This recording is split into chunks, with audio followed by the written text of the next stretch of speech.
Boa tarde, pessoal. Boa tarde, Felipe, José, Rúbia, Regiane, Alessandra, Denise, Jefferson e Márcio. Sejam bem-vindos e bem-vindas ao quarto encontro do GEMA-SG, Grupo de Intercâmbio de Experiências em Assuntos do Meio Ambiente e Fatores ESG da ARRACA Paraná. Como de costume, nós vamos receber as pessoas, aquelas pessoas que se inscreveram, e dentro de 1 minuto, no máximo, a gente começa oficialmente o evento, tá bom? Já estamos com 12 pessoas aqui na sala, mais os 4 panelistas, ok?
Muito bem. Mais uma vez, boa tarde da ARRACA Paraná a todas as pessoas presentes no quarto encontro virtual do GIEMA-SG no ano de 2022. É uma satisfação recebê-los em nossa sala virtual para mais esta palestra, né? E essa troca de experiências entre o convidado da ARRACA Paraná e o público presente. Bom, o tema de hoje será: o mercado de crédito de carbono realmente está de volta para valer? E quem vai responder esta e outras perguntas é o Marcelo Schmidt. Ele é engenheiro florestal, advogado e mestre em economia e política florestal. Tem mais de 22 anos de experiência nas áreas florestal e ambiental em todo o Brasil. É membro do grupo permanente de especialistas da UNFCCC, da ONU, para avaliação de novas metodologias de projetos de MDL, além de ser especialista do Verified Carbon Standard. Instrução prática que eu sempre passo a vocês, ao público, né, que participa dos nossos webinários. Ao surgir perguntas, né, procurem fazer a pergunta pelo Q&A, Question and Answer, que fica na barra de ferramentas inferior do Zoom. Por ser uma modalidade de webinar e não de reunião, o palestrante não os vê pela câmera, portanto é preciso que vocês mandem as perguntas pelo Q&A, de modo que eu possa fazer a leitura delas e o palestrante possa respondê-las. Caso alguma pergunta não seja respondida durante a palestra, o palestrante poderá enviar a resposta por e-mail, tá bom? O GEMA-SG e também os outros grupos de intercâmbio aqui da Câmara contam sempre com seus patrocinadores. E eu agradeço imensamente aos patrocinadores másteres da ARRACA Paraná no ano de 2022, que são a Andersen Balão, a Advocacia, a Robert Bosch e o Grupo Servopa, e também aos patrocinadores do GEMA-SG, que são a De Paolo e Panassolo, o Grupo Elis, a GEMI, a Harbauer do Brasil, Lix Attorneys, a LFCS Construtora e a Roadmax Ambiental. E para este evento específico, também agradecemos e contamos, né, com o apoio do Grupo Index. Prestados os agradecimentos, eu vou passar a palavra para a Cris Baluta, que é a coordenadora do Grupo de Intercâmbio de Experiências em Assuntos de Meio Ambiente. Cris, a palavra é tua e bom evento a todos. Muito obrigada. Augusto, eu queria agradecer, como sempre, o apoio do Augusto, da Marcela, através da Câmara Brasil-Alemanha, Paraná, né? Agradecer muito ao Marcelo Schmidt, que eu já conheço de longa data, em ter aceitado o nosso convite para falar de um tema que eu sei que ele é mestre, e a gente tem que trazer à tona para a gente se atualizar com relação a essa questão do mercado de créditos de carbono, né? É um tema que está sendo bastante discutido, na verdade, sempre discutido, mas eu tenho certeza que o Marcelo hoje vai trazer para a gente informações totalmente atualizadas, né? Então, agradeço aos patrocinadores, aos apoiadores, ao nosso grupo, que é extremamente unido e realizador.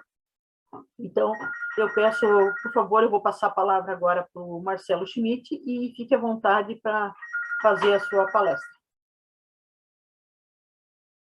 Muito obrigado. Marcelo, é você. Obrigado, Cris. Obrigado, Augusto. Antes de mais nada, é uma satisfação, né, estar aqui e ter essa oportunidade de conversar numa câmara de discussão que já está há tanto tempo, né, junto, né? E também eu já tive a satisfação de estar com vocês há muito tempo, né, acompanhar esse trabalho de você, Cris, e de todo o pessoal envolvido há muito tempo. Eu fico feliz que ainda estejamos aqui debatendo questões tão importantes para o futuro das nossas profissões e de toda a sociedade global, no caso. Eu vou dividir minha tela. Vocês estão enxergando? Muito Sim, bem. eu estou.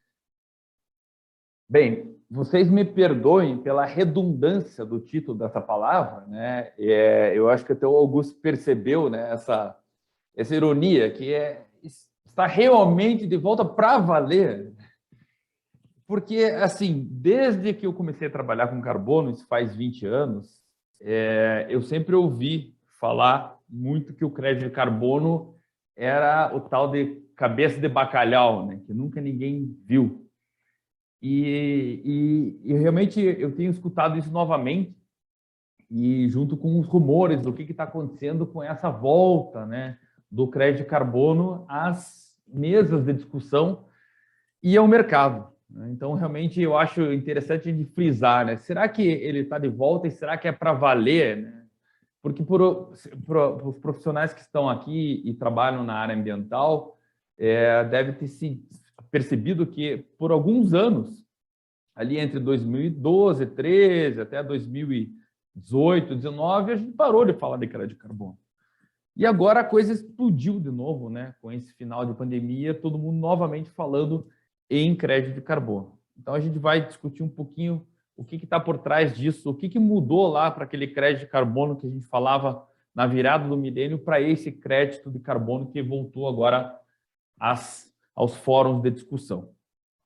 Eu não vou me alongar aqui com a apresentação institucional, o Augusto já falou sobre mim, né? Eu só gostaria de falar um pouquinho sobre o grupo que eu represento, que é o Grupo Index. Então, o Grupo Index é o grupo hoje de consultoria no Brasil com mais tradição em atuação. A gente começou lá em 1971 com a Confal, que é a empresa de consultoria florestal mais antiga do país. A Index Florestal, que é uma empresa mais operacional da Confal. A Index Ambiental, que é uma empresa focada quase que exclusivamente em grandes projetos voltados ao setor de energia e mineração, hoje na parte de licenciamento e outros detalhes. A Forest Mark do Brasil, que é uma empresa que monitora o mercado de madeira. E a nossa mais nova empresa, que é uma startup voltada a trazer tecnologia para o setor que a gente atua, o nosso setor mãe, que é o setor florestal, né? E outras novidades que vão vir por aí ainda esse ano. A nossa missão no Grupo Index é ser uma empresa desejada pelo mercado. Essa está escrita na nossa missão institucional e todos vocês sabem o quanto que é difícil você chegar lá. A gente batalha e qualquer coisinha fora ali do percurso a gente dá 2 passos para trás, mas a gente já está desde que criou o grupo, já são 11 anos, né, que essa forma de grupo foi criado e tudo vem dando bastante certo, felizmente. A nossa história, nós temos números bastante significativos, né, dentro do setor florestal e da área ambiental. Já trabalhamos aí para 700 clientes em mais de 50 anos, 51 anos, na verdade, então a gente tem bastante história para contar. Mas vamos falar um pouquinho, então, sobre o tema de hoje, que é o mercado de crédito de carbono e o que está acontecendo que ele voltou a ser tema de discussão no mercado. Muito bem, antes da gente falar sobre isso, eu queria destacar o seguinte com vocês. por que a gente precisa falar em precificação de carbono? Então, vamos lembrar que atrás de crédito de carbono, atrás de todo o benefício financeiro que pode existir oriundo de crédito de carbono, a gente tem um problema. Tá? Esse problema chama mudança do clima. É tido como o principal problema ambiental do século XXI e a história do carbono ela surgiu como uma possível solução a esse problema. Por quê? Porque a mudança do clima, isso pessoal, não é tese, isso aqui já é comprovado cientificamente há muito tempo. Né? Então, eu não entro em discussão que começa com essa premissa de eu não sei se isso existe. Isso já existe, já está comprovado há muito tempo. E nós já sabemos quais são os impactos ambientais, econômicos, sociais da mudança do clima. E nós sabemos que esses impactos, eles geram custos bastante pesados para a sociedade global. Então, a ideia de precificar o carbono tem a ver com você internalizar os custos sociais gerados pelas emissões nos custos privados de produção e consumo. Para que isso? A gente direciona a demanda de consumidor para produtos menos intensivos em emissão, a gente possibilita menor custo para a economia, afinal, a gente tem que dar um jeito de resolver o problema, mas sempre com o menor custo possível. Mas a gente também atrai investimento para tecnologias de menos carbono. Hoje não tem sentido você pensar em começar uma fábrica, um empreendimento industrial baseado em tecnologias ultrapassadas, em combustível fóssil. E a gente está falando muito em inovação tecnológica. Afinal, a inovação tecnológica ela está presente no mercado de carbono, sempre buscando formas novas da gente produzir, manter a produção, manter o desenvolvimento econômico, reduzindo emissões de CO2. Por que a gente precisa precificar o carbono no Brasil? No Brasil, isso é ainda mais urgente, por quê? Porque a gente está hoje com uma agenda fortemente voltada à economia de baixo carbono. A gente tem, e eu espero muito que os governos, não vou falar do governo, mas os governos brasileiros percebam que a economia de baixo carbono ela é uma possibilidade, uma oportunidade única para a inserção internacional do país. Eu tenho uma bandeira que eu gosto de defender fortemente aqui e com nossos clientes, e até a gente pode, qualquer outra hora, Cris, conversar só sobre isso nesses fóruns. A gente perdeu, eu entendo que o Brasil perdeu o bonde da industrialização mundial. Enquanto o mundo se industrializou, o Brasil ficou para trás. Mas o Brasil poderia perfeitamente tirar esse atraso como? Vendendo qualidade ambiental para o mundo. Porque nós sabemos que nós temos uma condição geológica, geográfica, econômica, ecológica única no mundo. Então, a gente conseguiria, sim, nos inserir e ter um papel de destaque, né, se nós tivermos as políticas públicas adequadas para isso, única no globo, como? Através de qualidade ambiental. Então, sim, a questão de precificação do carbono é uma grande oportunidade dentro dessa minha tese de inserção do Brasil como um grande player na área ambiental. E também é uma forma de incentivar a inovação tecnológica relacionada à redução de emissão. A gente vai ver mais para frente que o Brasil realmente é o grande celeiro potencial para a geração de benefícios climáticos para o resto do mundo.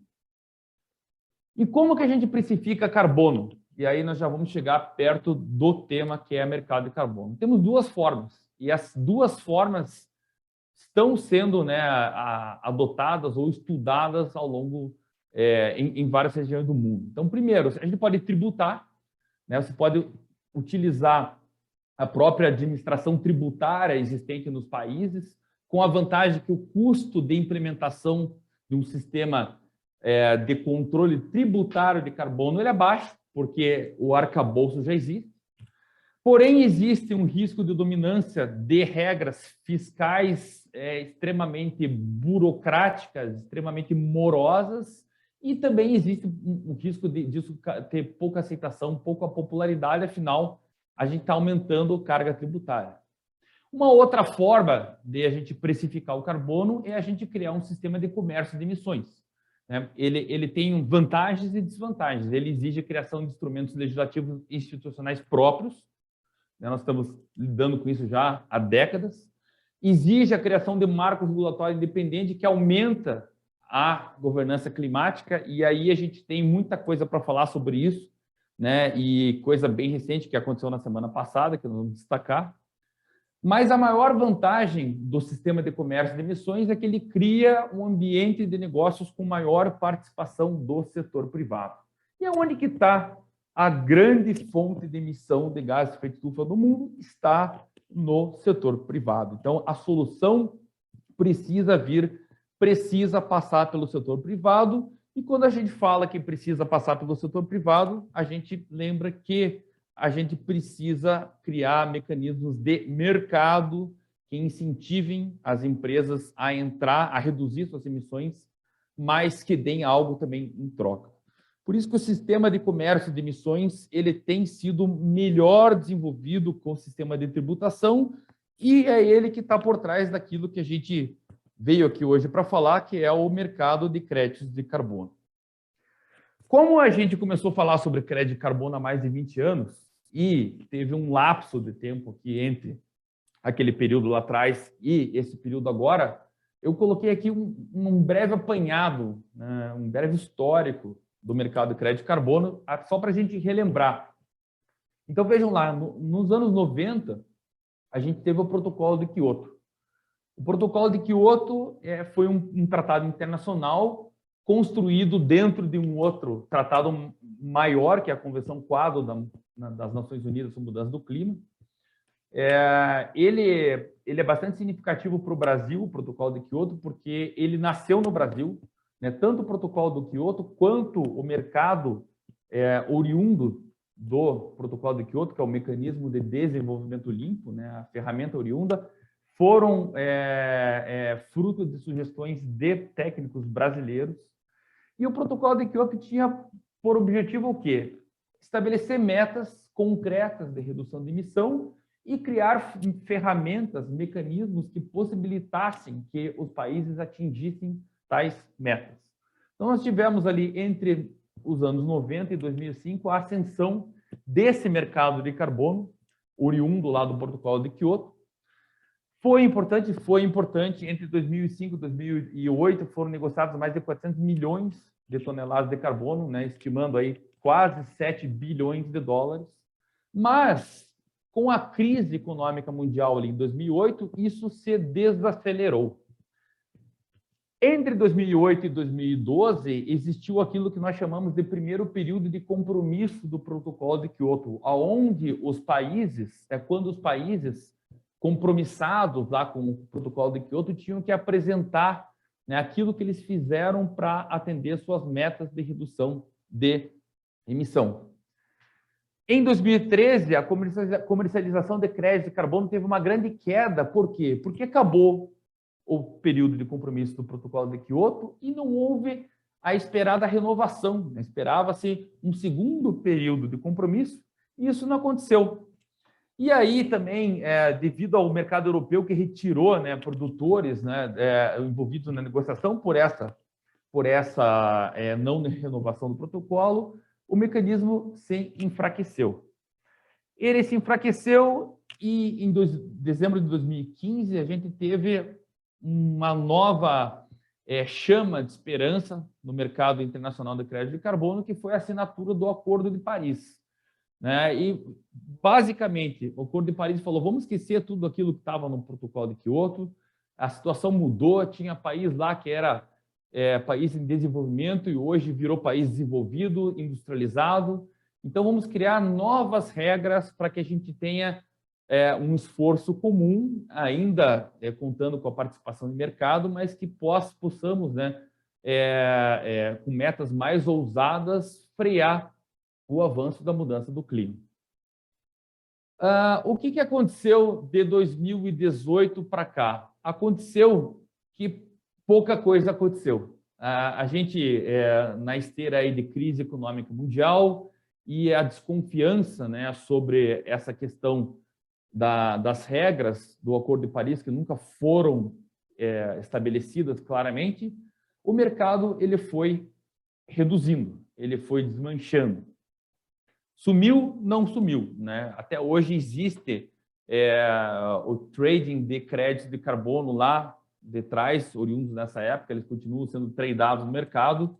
A gente agora mesmo está trabalhando com um projeto PCH, um projeto que existe desde 2012, então isso ainda existe, mas realmente ele ficou muito menor do que era. Principal motivo, a ausência de regras claras de como que isso vai acontecer a partir de agora. Tá? E aí realmente é uma questão bastante vergonhosa, o fato da gente ter um protocolo que foi estabelecido em 2015, nós estamos em 2022, portanto, 7 anos após, nós ainda não temos clareza de como que isso vai funcionar. Essa morosidade, ela é até natural, uma vez que a gente está falando da morosidade de uma convenção que envolve 100 e tantos países. Então, é difícil, se nós aqui formos discutir algum aspecto, nós que estamos aqui um grupo de 30, 40 pessoas, é difícil a gente entrar num consenso, quem dirá 100 e tantos países reunidos por uma semana ali no ano, tentando definir aquilo que vai ser feito para o clima do planeta. Então, realmente é um mecanismo moroso, mas aconteceu uma coisa bem interessante graças a essa morosidade. Lá antes da virada do milênio, alguns caras muito inteligentes olharam para esse mecanismo criado pelo Protocolo de Kyoto, né, que depois veio o mecanismo de desenvolvimento limpo e outras ferramentas, e pensaram, puxa, essa sacada é excelente para o setor privado. O que eu vou fazer? Eu vou tirar esse mercado do âmbito da ONU, desse âmbito burocraticamente pesado, aonde entram discussões políticas, entram discussões ideológicas, e vou trazer isso aqui para um balcão composto apenas por empresas. E aí nasceu o mercado voluntário de crédito de carbono. Na verdade, durante os anos 90 e depois da virada do milênio, vários mercados voluntários surgiram em várias regiões do mundo que foram hoje consolidados em um formato só. Então, hoje, o que nós temos, pessoal, em termos de mercado de carbono? A gente tem um mercado internacional regulado, que é o mercado das Nações Unidas, né? Então, dentro do âmbito da Convenção Quadro das Nações Unidas, a UNFCCC, existe, né, então, esse esforço para se manter um mercado internacional regulado. É difícil, bem difícil, né? Já falou por quê, e desde 2015 a gente está esperando essa regulamentação, né, que até hoje não veio. Aí nós temos, paralelamente, o mercado voluntário, que cresce ano após ano em grande velocidade, depois de 2018, sobretudo 2018 e 2019. E temos também uma outra espécie de mercado regulado, que é o mercado jurisdicional regulado. Ele não é internacional, ele é jurisdicional. E aqui, embaixo desse mercado jurisdicional, que nós temos uma grande novidade da semana passada, que é a criação do primeiro passo para a gente ter um mercado nacional de créditos de carbono, que nós já vamos falar dele. Muito bem. Mercado internacional regulado é aquilo que acontece lá na ONU, né? Já aconteceu muita coisa nos últimos 20 anos, e agora a gente está num compasso de espera para ver o que vai acontecer na próxima COP, em dezembro de 2022, mas a gente sempre está em compasso de espera para saber o que vai acontecer na próxima COP nos últimos anos. Então, vamos olhar um pouquinho aqui o mercado voluntário de crédito de carbono, e aí vocês vão entender um pouquinho se o mercado realmente voltou dessa vez para valer. Esse gráfico que está na tela de vocês, ele não é um gráfico meu, ele é um gráfico de uma instituição muito interessante chamada Ecosystem Marketplace, que monitora, né, as transações de mercado de carbono do mercado voluntário. Então, vocês vejam aqui que nos últimos 20 anos, o mercado cresceu enormemente, né? Ele só cresce. ele teve um período justamente que coincide com aquele período de incertezas ali, que ele deu uma retesada, uma refreada, mas depois de 2017, esse mercado tem crescido enormemente, né? Só um detalhe importante, o Ecosystem Marketplace tem dados atualizados até agosto de 2021. Então, essa última barra que vocês estão vendo aqui, onde o volume de transação atinge aqui 239 megatoneladas de CO2, elas é só meio ano. Então, a gente, muito provavelmente, nós iremos aqui aumentar em muito aquilo que aconteceu em 2020, quando completarmos aqui o ano de 2021. Então, aqui eu quero destacar um primeiro aspecto. O mercado voluntário tem crescido muito a partir de 2018. Se nós analisarmos a evolução do tamanho do mercado por volume comercializado e por preço, a gente vai chegar à mesma conclusão. Em 2019, nós tivemos 104 megatoneladas de CO2, em 2021, até agosto, 240 megatoneladas. O preço ele continua bastante interessante, mas o valor realmente comercializado ele tem subido à medida que o volume sobe bastante também. Em termos de créditos emitidos por categoria de projeto, aqui eu quero chamar a atenção a um aspecto muito interessante. Lá há 20 anos atrás, quando a gente começou essa brincadeira de mercado de crédito de carbono, existia um patinho feio das categorias de projeto, e esse patinho se chamava projeto florestal. Ninguém queria saber de projeto florestal. O que eu quero dizer com projeto florestal? É o que chama-se popularmente de sequestro de carbono. Por quê?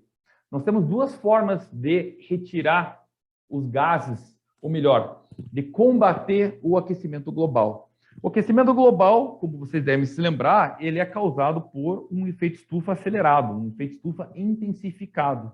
E esse efeito estufa ocorre quando os gases que formam essa camada de gases que causa o efeito estufa aumentam, tem a sua concentração aumentada. Então, qualquer processo industrial que a gente conheça que gere, que emita mais emissão de um dos gases causadores de efeito estufa, cujo dióxido de carbono é o principal, é o mais popular, qualquer processo desses contribui para a mudança do clima. Por quê? Porque ele está aumentando a concentração de gases na atmosfera. Agora, uma outra forma da gente contribuir, combater a mudança do clima, é nós retirarmos esses gases que estão lá e armazenarmos-os aqui embaixo, na superfície da Terra. E até hoje, meus amigos, a única tecnologia viável que foi criada para isso, e não foi criada pelo homem, é plantar árvores. Dentro do processo de fotossíntese, nós sabemos que uma árvore em crescimento, ela capta o dióxido de carbono, né? Ela armazena o carbono na sua estrutura e ela libera o O2, o oxigênio, para a atmosfera. Mas, quando a gente chegou a essa conclusão lá atrás, essas duas categorias, projeto industrial, ou deixo de emitir, ou projeto florestal, eu planto para retirar o CO2 da atmosfera. A gente chegou à conclusão que o projeto florestal ele é cercado de muito mais incertezas que um projeto industrial. Por exemplo, eu plantei a árvore. Será que a árvore vai crescer da forma que eu escrevi no projeto? Escrevi no projeto lá que o meu plantio vai retirar 150 toneladas de CO2 da atmosfera por ano, mas vai que não chove. Vai que o crescimento daquela floresta não é tão interessante quanto eu previ na minha calculadora. Vai que pega fogo na floresta e eu perco todo o carbono estocado de um dia para a noite.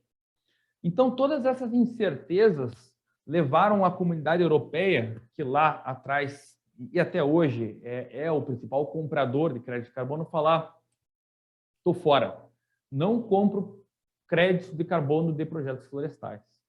Por outro lado, os projetos industriais, por exemplo, troca de uma matriz energética.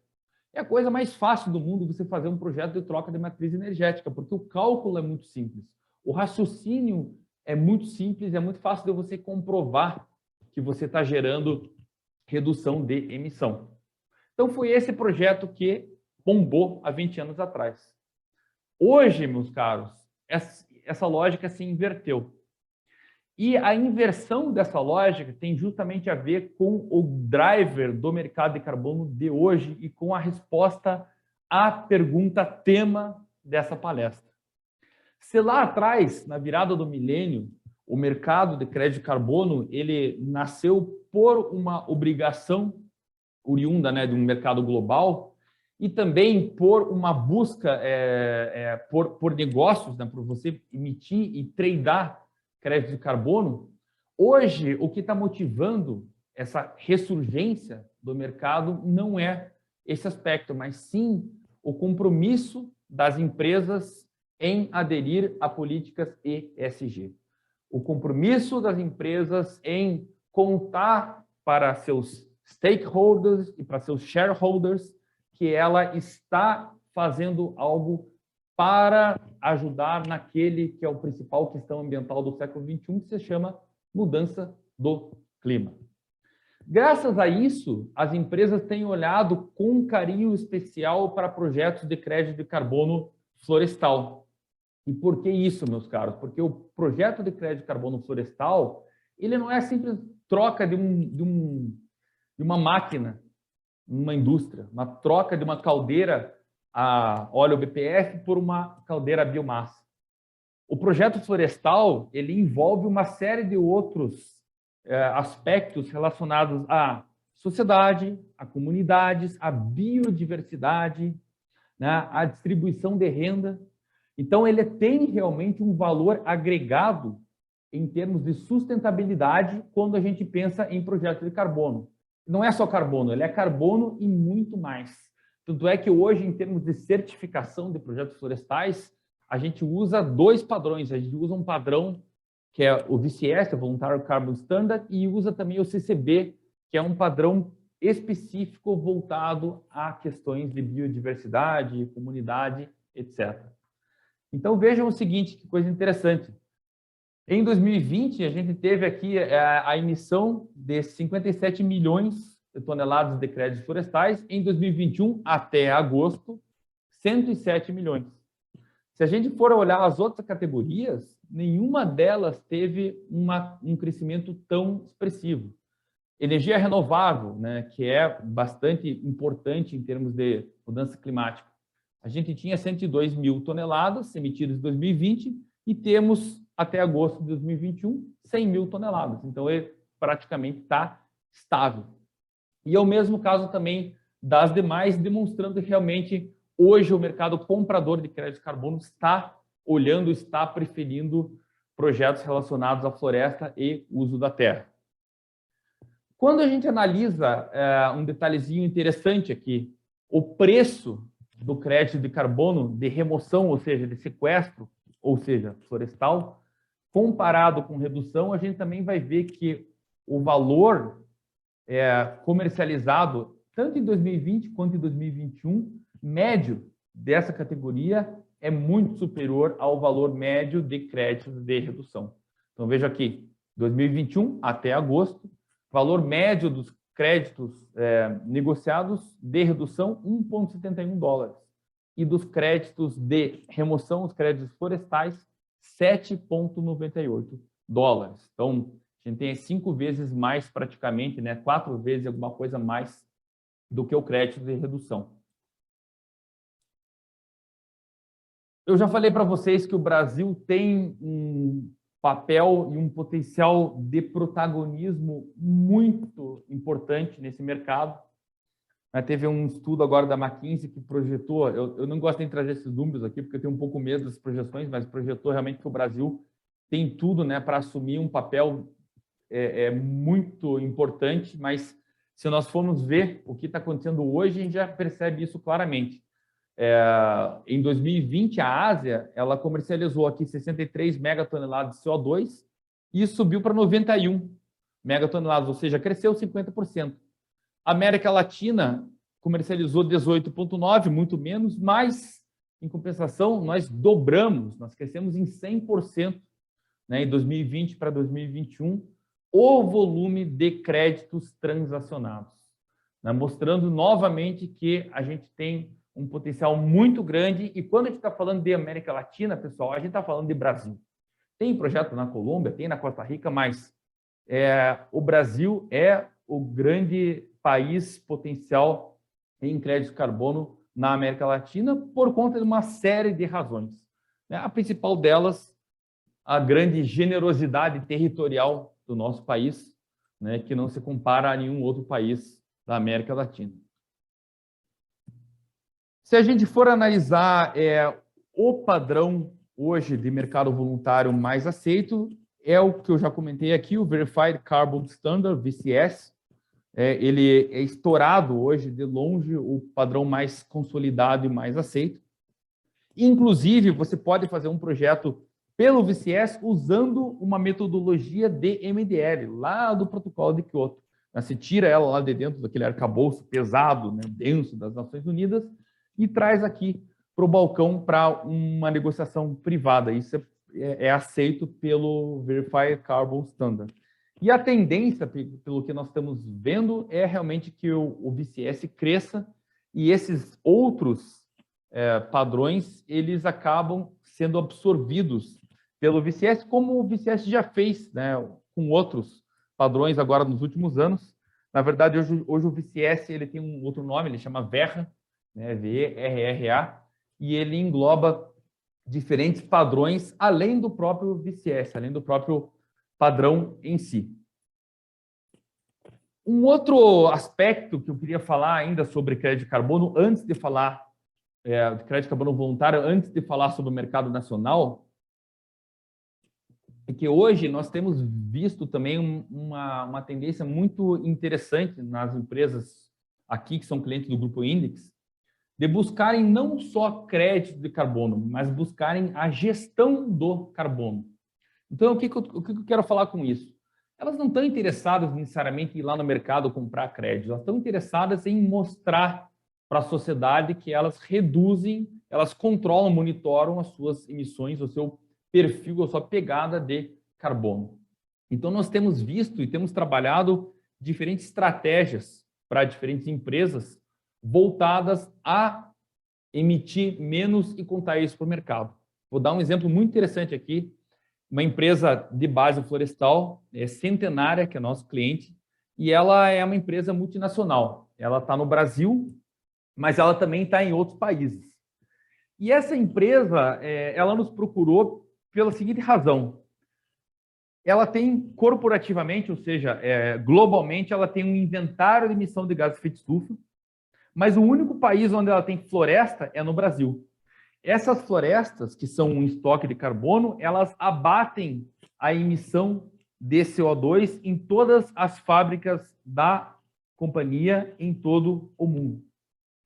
Então, vejam, ela emite lá, sei lá, 100 ao redor do mundo, mas tem 150 aqui nas florestas brasileiras, então ela pode contar para o mundo que ela tem um saldo positivo. Os diretores da empresa no Brasil nos procuraram para a gente criar uma lógica para quê? Para eles cobrarem essa redução de emissão da própria empresa. Então, a empresa no Brasil, a subsidiária brasileira, ela está agora cobrando esse serviço que ela presta, né, para a empresa globalmente, de redução de compensação das suas emissões. Isso é crédito de carbono? Não, isso não é crédito de carbono, isso não está em nenhum projeto de crédito de carbono. Mas a gente, através de uma metodologia, conseguiu colocar isso no papel e eles conseguiram comprovar e pleitear da filial da empresa um subsídio para que essa floresta, que ela existe, essa floresta para a produção madeireira, ela também tem uma outra fonte de receita que se chama carbono. Então, a gente conseguiu inserir mais uma nova linha lá no fluxo de caixa da empresa chamada carbono.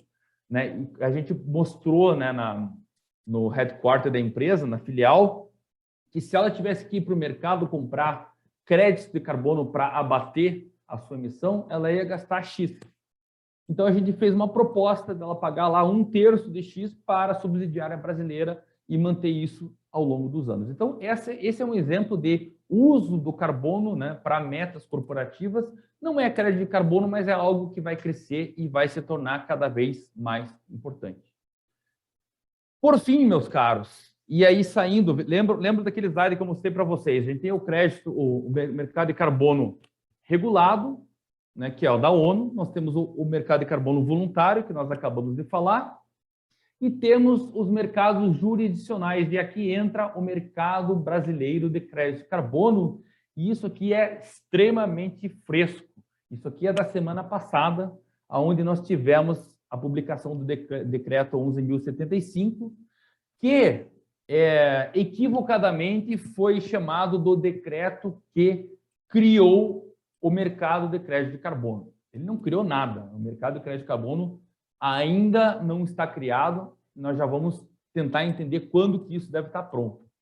Mas, assim, eu sugiro que vocês procurem e leiam o decreto, mas eu trouxe alguns pontos bem interessantes aqui para a gente destacar. O primeiro deles, e eu estou com o decreto aqui em mãos, são os planos setoriais de mitigação de mudança do clima. Tá? Isso aqui está no artigo 3º.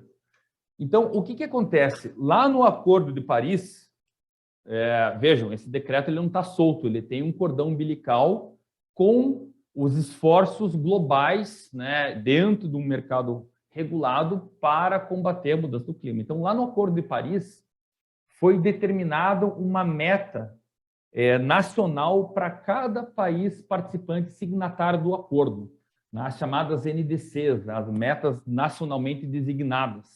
Então, o Brasil tem um plano, né, uma meta até 2030 e depois outra meta até 2050, lá já é net zero, né, ele quer ficar zerado em emissões. Para que isso seja possível, para que o Brasil e os outros países consigam cumprir a sua NDC, eles vão ter que trabalhar com os seus setores responsáveis por emissão. Então, o decreto, ele prevê, planos setoriais de mitigação das mudanças do clima. Ou seja, cada setor terá um plano, cada setor terá uma meta que é proporcional ao seu tamanho, o seu impacto relacionado à mudança do clima. Aí, o que nós vamos fazer com isso? Com essa meta, ela vai determinar quanto que cada setor pode emitir e os setores vão passar isso para seus players, vão passar isso para as suas indústrias. Quem que vai regular isso? Então, o decreto criou uma nova instituição brasileira chamada um novo sistema, na verdade, que é o Sistema Nacional de Redução de Emissões de Gases de Efeito Estufa, o SINARE. O que o SINARE vai ser? O SINARE ele vai ser um grande organismo controlador de quanto que as empresas emitem e de quanto que as empresas deixam de emitir. E esse deixam de emitir será transformado naquilo que nós chamamos de créditos de carbono. O decreto, ele prevê no seu artigo 10 a criação de algo chamado crédito certificado de redução de emissões, que é o crédito de carbono. E isso daqui, pessoal, é de uma importância fenomenal para todo o tema dessa palestra. Um dos grandes problemas, um dos grandes travas ao desenvolvimento maior do mercado de crédito de carbono foi um requisito básico criado lá pelo protocolo de Kyoto chamado de adicionalidade. Ou seja, as reduções geradas pelos projetos tinham que ser adicionais àquelas que ocorreriam na ausência do projeto. Se eu vou plantar uma floresta para produzir madeira, para fazer um móvel, não gera-se crédito de carbono nessa floresta. Por quê? Porque eu já vou plantar a floresta para fazer um móvel e já vou ter uma receita com isso. Se o crédito de carbono não existisse, eu ia plantar a floresta da mesma forma. Então, só existe adicionalidade, nesse exemplo de um projeto florestal, se eu plantar essa floresta pensando somente na geração de crédito de carbono. E isso afastou, e mantendo o carbono florestal como exemplo, uma série de possibilidades de geração de crédito. Por exemplo, você gerar crédito de carbono em áreas de preservação permanente ou de reserva legal, onde já existe a obrigatoriedade de recompor aquelas que estão degradadas, né? Quando a gente sabe que ninguém faz isso no Brasil. Então, esse critério da adicionalidade, ele vem sendo debatido e criticado, né? Nós temos criticado muito em diferentes fóruns, né? E levado outras possibilidades, outras alternativas, e o decreto ele trouxe essa alternativa ao definir o crédito certificado de emissão da seguinte forma: serão reconhecidos como créditos certificados de redução de emissão as reduções e remoções registradas no SINARE, que é o sistema, adicionais às metas estabelecidas para os agentes setoriais. Então, vejam, a adicionalidade ela está calculada acima da obrigação do setor. Se o setor tem obrigação de emitir no máximo 10 e ele consegue reduzir para 8, pronto, está aí criada a adicionalidade. É o que nós chamamos, tradicionalmente, no mercado de carbono, de cap and trade. Você bota um teto, um cap, e se você conseguir ficar aquém do teto, você tem uma gordura aí para comercializar, para fazer o trade. E isso, meus caros, realmente pode impulsionar o mercado de crédito de carbono brasileiro de uma forma fantástica, de uma forma nunca antes vista. Há exemplo do que ocorre na Costa Rica. A Costa Rica, há décadas, é usada como um exemplo de mercado de carbono local que deu certo. Por quê? Porque eles não seguem esse conceito da adicionalidade. A criação do mercado de crédito de carbono.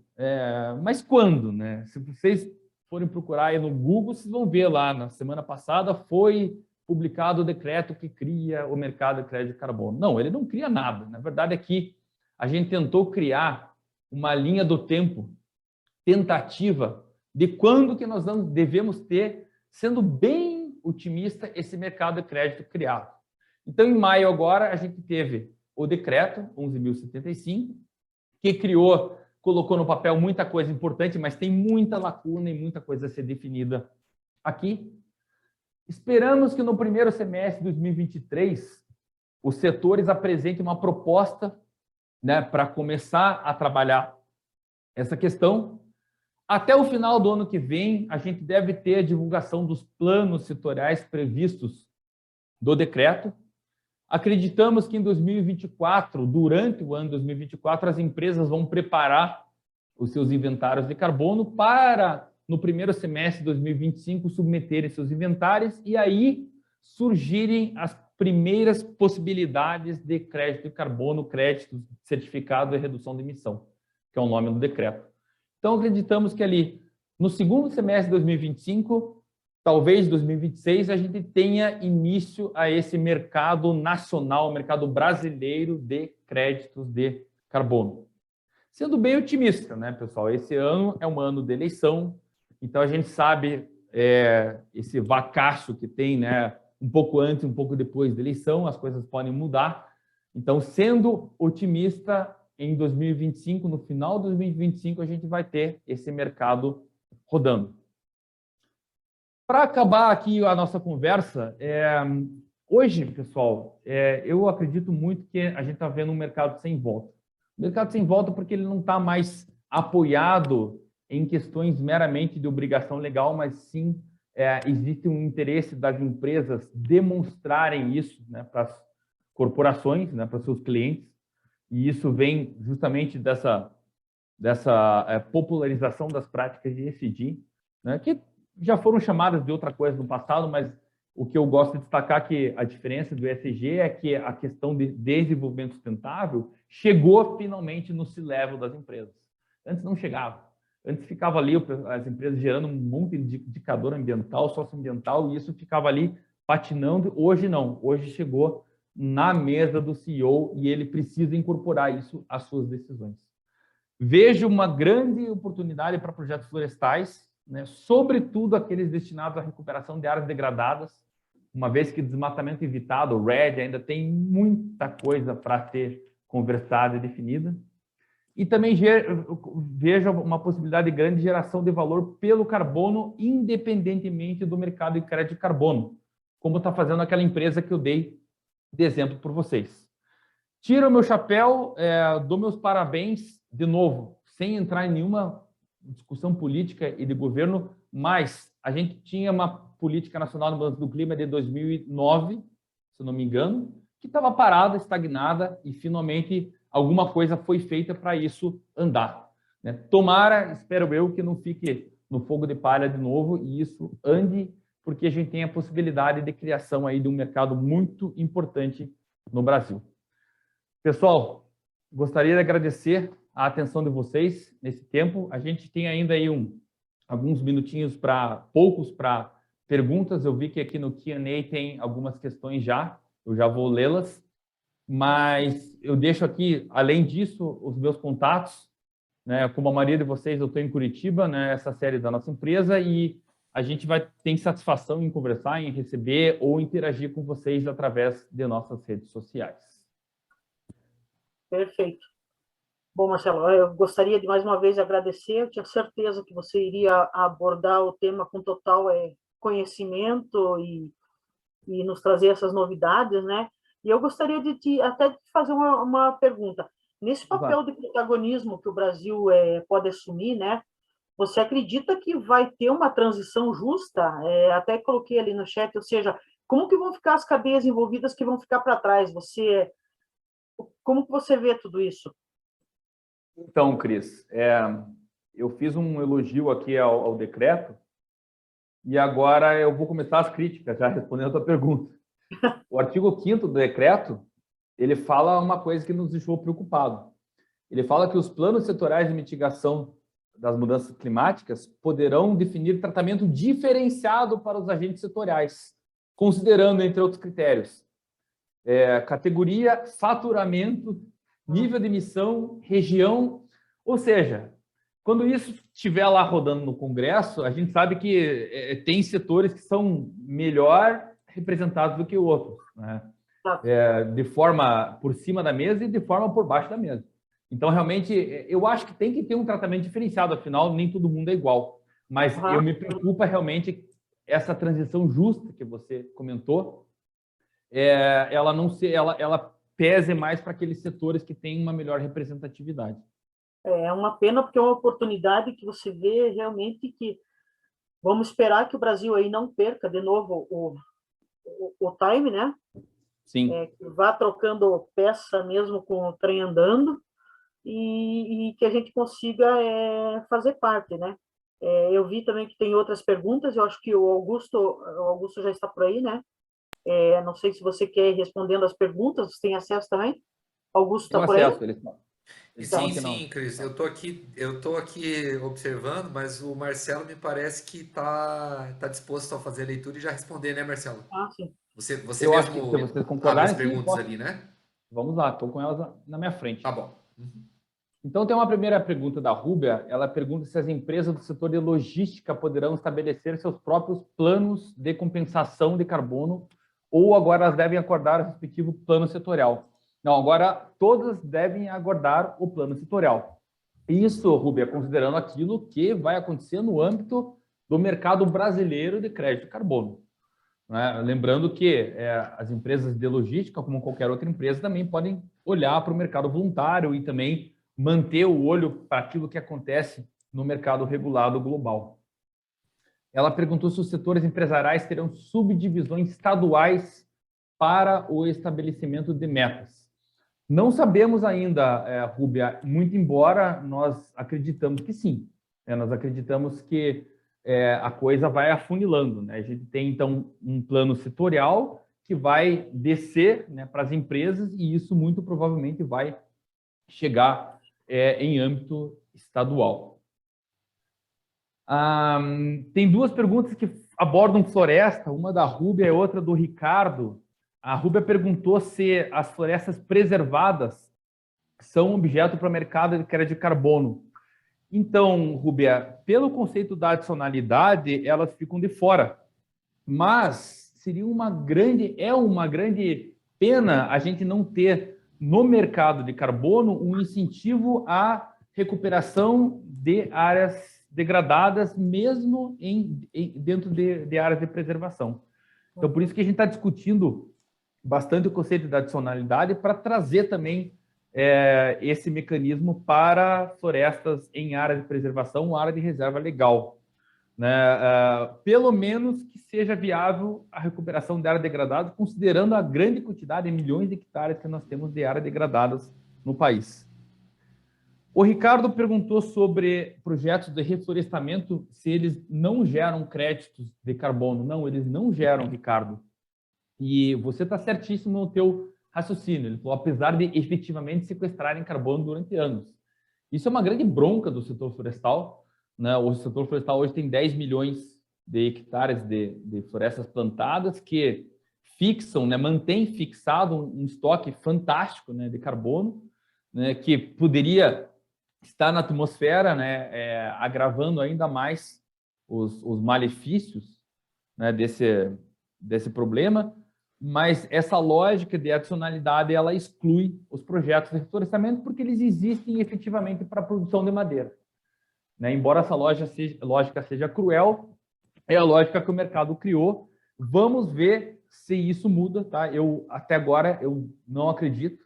Tá? Todo mundo que bate na nossa porta com projetos de reflorestamento, eu falo, não tem jeito. Né? Reflorestamento para a produção de madeira. Agora, nós temos no Brasil várias empresas que estão investindo pesadamente em reflorestamento para recuperação de áreas degradadas e geração de apenas uma receita a partir daí, que é carbono. Né? Talvez vocês tenham acompanhado, a gente teve esse ano a criação de uma empresa, nova empresa, pelo ex-CEO do Nubank com o ex-CFO da 99 Táxis. Eles levantaram 500 milhões de reais no mercado. Tá, imagino que esses dois caras devem ter levantado 500 milhões de reais com 2, 3 ligações.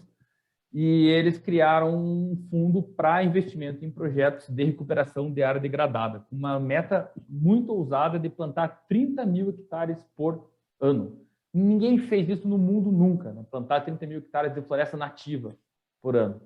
Então, é um desafio interessante, mas tem que ter algum maluco para começar. Espero que esses malucos que começaram agora tenham sucesso.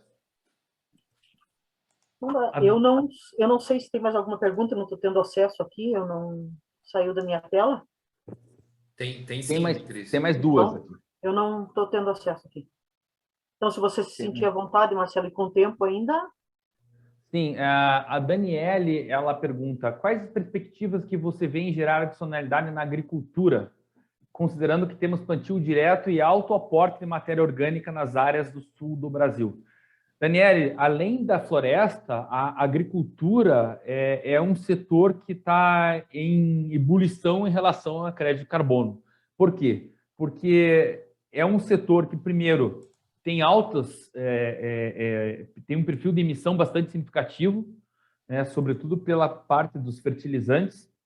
Então, existe uma pressão. Existem alternativas, como o plantio direto, né, para reduzir, né, esse perfil de emissão. E, por fim, é um setor que está muito engajado, né, com questões de sustentabilidade. Por quê? Porque ele está na vitrine. Né? Ele está na vitrine, é um setor historicamente muito criticado, né, pelo seu posicionamento, e nós temos visto as empresas sérias bastante engajadas em mudar essa realidade. Tem uma pergunta do Ricardo ainda, Ricardo Típulo. Aí depois ele me corrige se eu pronunciei correto o título, mas ele quer saber se os projetos de microgeração de energia solar geram créditos. Eles, teoricamente, eles reduzem emissão, Ricardo, mas é a questão do molho ser mais caro que o peixe. Se a gente for fazer um projeto e ter ele certificado, e ter todo o processo para ter o projeto pronto, ele custa bastante dinheiro e a quantidade de geração em micro projetos não vai pagar. Né? Então, a gente teria que ter um projeto em grande escala, né, para a gente poder ter viabilidade. Uma pergunta ainda interessante do Ricardo, quanto que um hectare de floresta sequestra ou gera de crédito? Então, assim, aquela continha de padeiro, se a gente pegar uma floresta que cresce, vamos dizer lá, 30 metros cúbicos por hectare por ano, a gente tem que pensar que isso é uma matéria-prima seca. Então, perdão, matéria-prima verde. Quando isso está seco, a gente perde 50% aí de volume, de peso, então isso cai para 15%. Tá? Desses 15%, mais ou menos a metade disso, né, cerca de 7,5, 8, é carbono. Aí, mas é carbono, não é CO2. Aí a gente multiplica esses 8, Ricardo, por 3,66666, que é o coeficiente para balanço de massa entre C e CO2. Aí a gente vai chegar mais ou menos em 28, 29 toneladas de CO2 fixas por hectare. Então, no final de tudo, basta pensar o seguinte: a minha floresta de 30 metros cúbicos por hectare por ano, ela fixa quase 30, fixa 28 a 29 toneladas por CO2. Eu acho que é isso.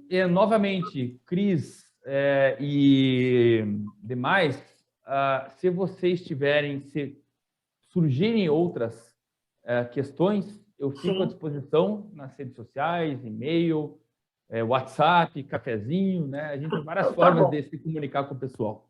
Tá. Nós aqui agradecemos, né, em nome da Câmara, em nome de todos os participantes. Eu estou observando ali que tem muitos que sempre estão no nosso GEMA, fico muito feliz.